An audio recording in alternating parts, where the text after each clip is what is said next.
여러분 안녕하세요. 오늘 저희가 아주 흥미로운 심층 탐구를 하나 준비했는데요.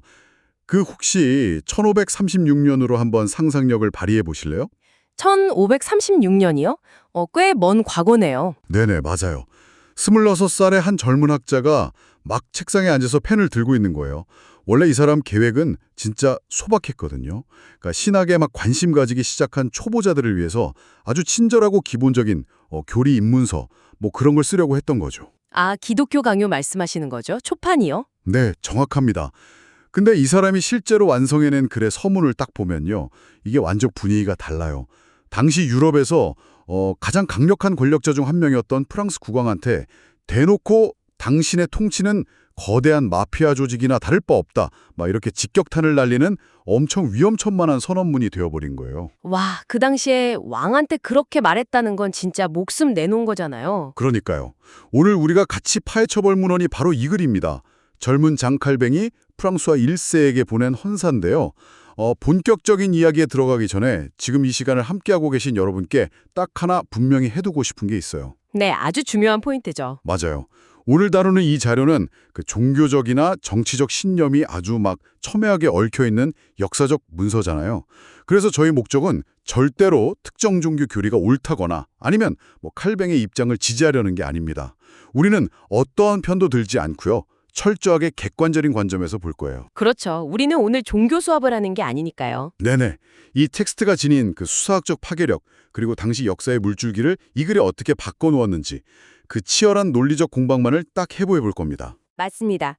오늘 우리의 접근법은요, 16세기라는 그 극도로 불안정했던 정치적 체스판 위에서 칼뱅이라는 인물이 도대체 어떻게 권력, 전통, 그리고 군중의 심리를 논리적으로 해체해버렸나 이걸 분석하는 데 맞춰져 있습니다. 이 서문은 진짜 단순한 인사말이 아니거든요. 당대의 지적 지형을 완전히 흔들어 놓은 아주 치밀한 정치적 방어 논문이자 공격 서한이에요. 오, 공격 서한. 좋아요. 이 부분을 좀 더 파헤쳐보죠. 오늘 우리 미션은 아주 명확합니다. 여러분, 지루하게 텍스트 줄거리 요약하듯 읽는 거 절대 안 할 거고요. 그 피비린내 나는 1536년 프랑스의 정치적 탄압 속에서 칼뱅이 어떻게 자기 책을 무기로 탈바꿈시켰는지 연대기 순으로 한번 추적해 볼 겁니다. 네, 아주 기대가 되네요. 먼저 아까 제가 말했잖아요. 원래는 되게 평범한 입문서를 쓰려고 했다고.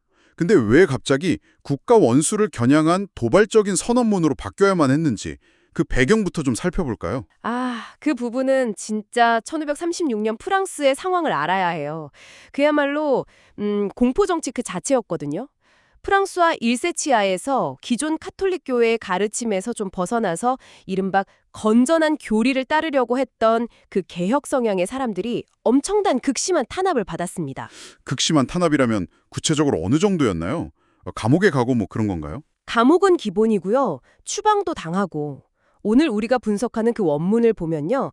칼뱅이 당시 상황을 묘사하면서 라틴어로 이그니부스, 그러니까 화형이라는 단어를 아주 무겁게 사용합니다. 잠깐. 화형이요? 산채로 불태웠다고요? 네, 맞아요. 당시의 화형은 그냥 단순히 생명을 앗아가는 형벌이 아니었어요. 그 사람의 존재 자체를 그냥 죄로 만들어서 사회에서 완전히 지워버리겠다. 이런 국가 권력의 가장 폭력적인 전시 행위였던 거죠. 와, 진짜 끔찍하네요. 저는 이 대목 타임라인을 딱 보면서 칼뱅의 결전이 진짜 거의 자살 행위에 가깝게 느껴졌어요. 아니, 밖에서는 자기 동료들이 산채로 불태워지고 있는데 권력 정점에 있는 왕한테 공개적으로 편지를 쓴다. 이거 보통 배짱으로는 불가능한 일 아닙니까? 그러니까요. 미치지 않고서야 하기 힘든 일이죠. 도대체 어떤 정치적 계산이 있었길래 이런 극단적인 노선 변경을 선택한 걸까요? 막 비유하자면요. 평범한 코딩 입문서 같은 거 쓰려다가 친구들 처형당하는 거 보고 갑자기 서문에 국가 원수 계정 태그해서 당신이 완전 틀렸어. 이렇게 공개 저격한 거나 다름없잖아요. 아주 정확한 비유네요. 여기서 정말 흥미로운 부분은요. 칼뱅이 이 사태를 다루는 프레이밍의 전환이에요. 칼뱅은 단순히 왕한테 아이고 내 친구들을 억울하게 죽고 있으니까 제발 살려주십시오 이렇게 감정적인 호소를 한 게 아닙니다. 그럼 뭐라고 했는데요? 그는 이 책의 목적을 싹 변경하면서 자신의 변호를 개인적인 차원이 아니라 라틴어로 카우삼, 즉 그리스도 자신의 대의이자 핍박받는 모든 경건한 자들의 공통된 대의로 격상시켜버립니다. 아, 카오상. 그러니까 이 문제를 막 프랑스 내부의 골칫거리나 특정 소수파의 불만 이렇게 깎아내려던 기득권의 프레임을 딱 거부해버린 거군요. 그렇죠. 맞아요. 오히려 이 탄압을 보편적인 진리와 거짓의 싸움, 완전 우주적인 차원의 재판으로 판을 엄청 키워버린 거네요. 정확합니다. 왕한테 대놓고 이렇게 말한 셈이죠. 당신은 지금 몇몇 불온한 다들을 벌하는 게 아니라 신의 진리 그 자체를 법정에 세우고 있는 거다. 라면서 논리적 압박을 팍 가한 거예요. 개인의 생존 문제를 넘어서 왕 스스로가 역사의 심판대에 서 있다는 걸 각인시키는 아주 고도의 수사학적 전략이었죠. 와, 그렇게 국왕의 시선을 강제로 확 돌려 세운 다음에 칼뱅이 본격적으로 통치권의 본질이라는 아주 위험한 주제를 건드리잖아요. 16세기 초면 프랑스와 1세가 절대왕정 기틀을 막 다지던 왕인데 네, 그 당시 왕권이란 건 뭐 거의 신과 같았으니까요. 근데 칼뱅은 그의 통치를 가리켜서 합법적인 왕국이 아니라 도둑의 무리가 될 수 있다고 경고해요. 제가 원문 보니까 라트루키니움이라는 단어를 썼던데 이거 진짜 반역으로 물려도 할 말 없는 수위 아닙니까? 칼뱅은 어떻게 당장 목이 날아가지 않고 이런 주장을 펼친 거예요? 이걸 좀 더 큰 맥락과 연결해 보면요. 칼뱅의 논리가 얼마나 정교한 외교적 줄타기였는지 딱 알 수 있습니다. 당시 유럽 군주들이 자기들 권력이 신으로부터 직접 왔다. 이런 왕권 신수서의 초기 논리를 막 구축하고 있었거든요. 아, 신이 나에게 권력을 줬다. 네. 근데 칼뱅은 바로 그 논리를 역으로 이용한 겁니다. 오케이. 당신 권력이 신에게서 온 거 맞다면 그 권력은 오직 하나님의 영광을 위해서만 사용되어야 한다. 근데 만약 그렇지 않다면 당신은 신이 부여한 직무를 유기한 거고 당신의 나라는 거대한 도적대에 불과하다. 이렇게 아예 못을 박아버린 거죠. 와, 이거 완전 예리한 논리적 덫이네요. 왕 스스로가 내 권력은 신이 준 거다라고 떠들고 있으니까 칼뱅이 그래, 그럼 당신 통치가 신의 기준에 맞는지 한번 증명해 보시지 하고 맞받아친 거잖아요. 맞아요. 빠져나갈 구멍을 없애버린 거죠. 게다가 여기서 칼뱅이 진짜 날카로운 게 권력을 가진 왕의 화려함하고 막 쓰레기처럼 취급받는 신자들의 비참함을 엄청 대조하더라고요. 그러면서도 세상을 지배하는 그 왕의 무적 권력보다 이 비루해 보이는 사람들이 따르는 진리가 훨씬 더 높은 곳에 있다고 선언하잖아요. 네, 칼뱅은 왕을 무턱대고 그냥 욕한 게 아니에요. 진정한 군주라면 마땅히 지녀야 할 도덕적, 신앙적 기준을 들이민 거죠. 한 손으로는 왕의 이성과 자비에 호소하는 척하면서 다른 한 손으로는 너 이 기준 충족 못하면 역사와 신 앞에 폭군으로 기록될 걸 하는 뼈 있는 경고를 숨겨둔 아주 냉혹한 정치적 수사였습니다. 진짜 무섭네요.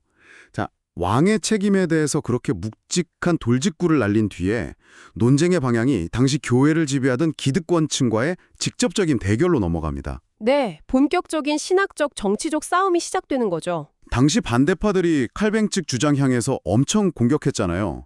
막 그건 너무 새롭다, 불확실하다. 너희 주장이 진짜 맞다면 어디 기적이라도 한번 보여봐라 이러면서요. 사회적 안정을 원하는 기득권 입장에서는 사실 새로운 사상이라는 낙인만큼 효과적인 무기가 없었겠죠. 그렇죠. 그리고 그들이 의존했던 가장 큰 방패가 바로 수백 년간 이어져 온 전통, 그리고 고대 교부들의 가르침이었습니다. 당시 사회에서 전통이라는 건 프로스토 옛날 방식이 아니라 세계관 전체를 지탱하는 거대한 기둥이었어요. 세계관의 기둥? 네. 반대파는 칼뱅 일당이 이 거대한 기둥을 무너뜨리려는 아주 불순한 혁명가들이라고 비난한 거죠. 논리도 되게 단순했어요. 우리에겐 수백 년 역사랑 위대한 교부들의 합의가 있다. 너희의 그 새로운 교리를 증명할 기적이라도 있냐? 이렇게 나온 겁니다. 와, 여기서 정말 흥미로운 점은요. 만약 제가 칼뱅이었다면 막 방어적인 태도로 우리가 그렇게 새로운 건 아니고요. 오해심이다 변명하거나 아니면 홧김에 전통은 다 틀렸어. 우리만 맞아. 이렇게 극단적으로 나갔을 것 같거든요. 보통은 그렇게 반응하기 쉽죠. 근데 칼뱅은 어떻게 방어했나요? 단순히 우리가 맞다고 우긴 게 아니죠. 상대방의 가장 강력한 무기인 역사와 전통을 통째로 뺏어버리던데 이 논리적 반격이 어떻게 전개된 건지 자세히 좀 풀어주세요. 칼뱅의 반격은 일종의 지적 유술, 그러니까 유도 기술 같았어요. 상대의 힘을 슥 이용해서 상대를 확 넘어뜨린 거죠. 오, 지적 유도? 네. 첫째로 그는 자기들 진리가 결코 새로운 게 아니라고 선언합니다. 진리가 대중한테 새로워 보이는 유일한 이유는 사람들의 불경건함과 부패 때문에 진리가 오랫동안 숨겨져 있었기 때문이라고 주장을 해요. 아, 우리가 새로운 걸 막 발명해낸 게 아니라 너희가 묻어버렸던 고대의 진짜 진리를 우리가 지금 발굴해낸 거다. 이거군요. 맞아요. 우리가 새로운 게 아니라 너희가 오랫동안 틀려왔던 거다라는 통렬한 지적이죠. 근데 상대가 우리는 고대 교부들을 따른다니까 하고 계속 우기면 그걸 뒷받침할 확실한 증거가 필요했잖아요. 그래서 칼뱅이 두 번째 일격을 팍 가합니다. 바로 반대파가 그토록 절대시하는 교부들의 기록을 자기가 직접 꺼내든 거예요.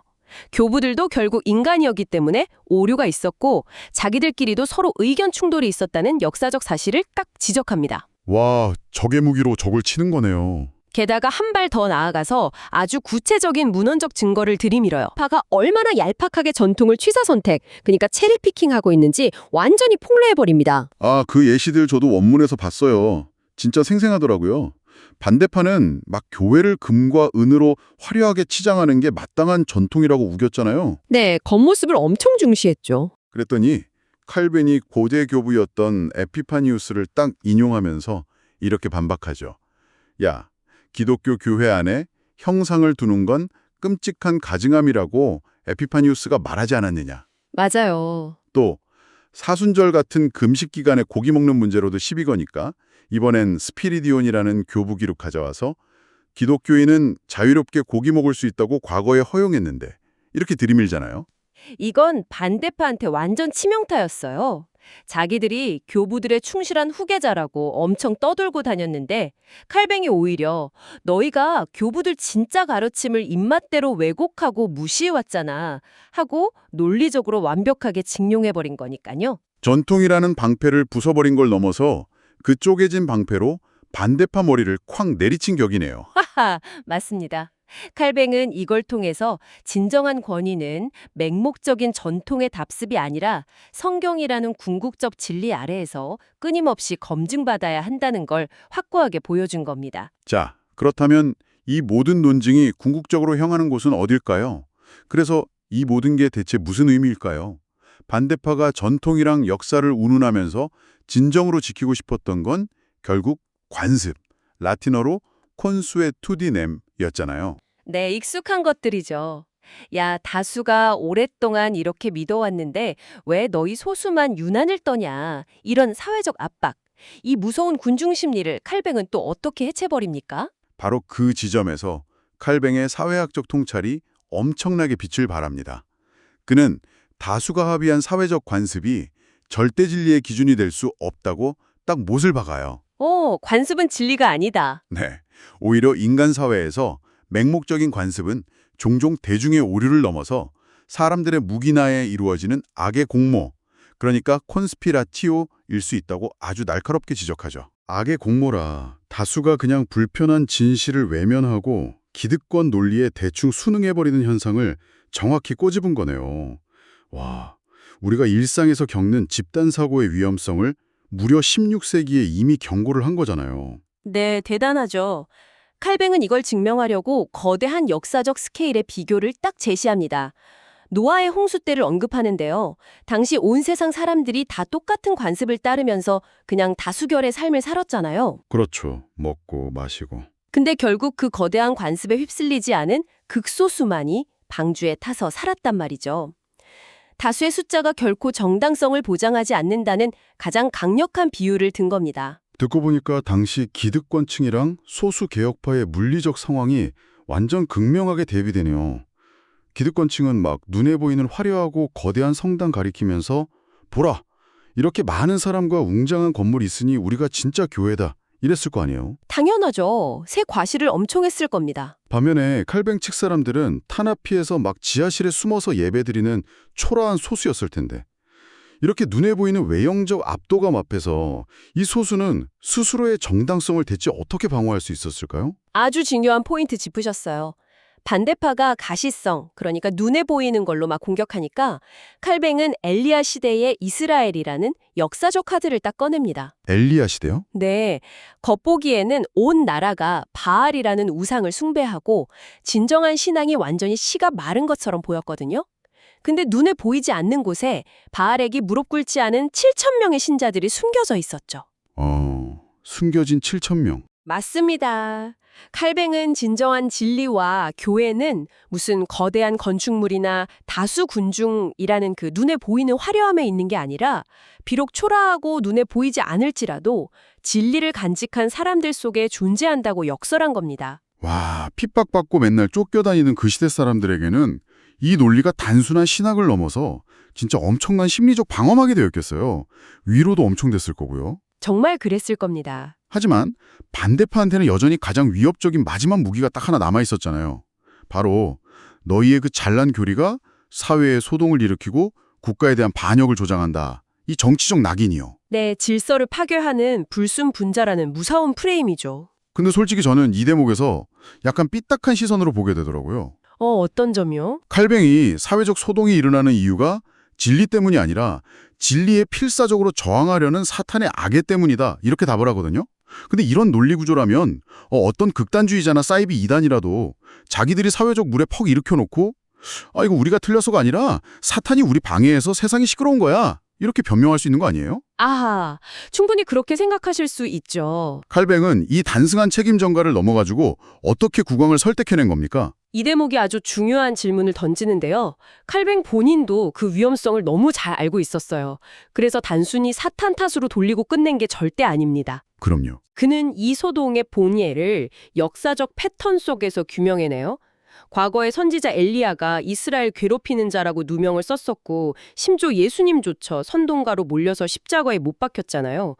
그리고 사도들 역시 사회 평화 깨트리는 반역자로 비난받았던 그 구체적인 역사적 사실들을 쫙 나열합니다.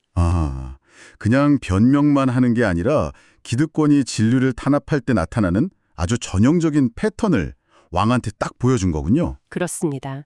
칼뱅의 주장은 이래요.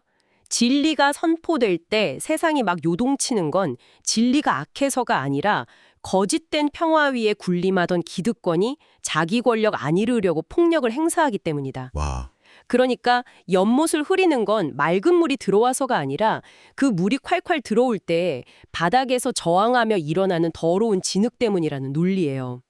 칼뱅은 거짓된 평화의 안주에서 침묵하지 말고 진리로 인해 발생하는 거룩한 소동을 군주가 감내해야 한다고 외친 겁니다. 기득권이 진리를 막 억누르면서 억지로 유지하던 그 고요함, 그걸 깨는 소리를 그들은 반역이라고 불렀던 거네요.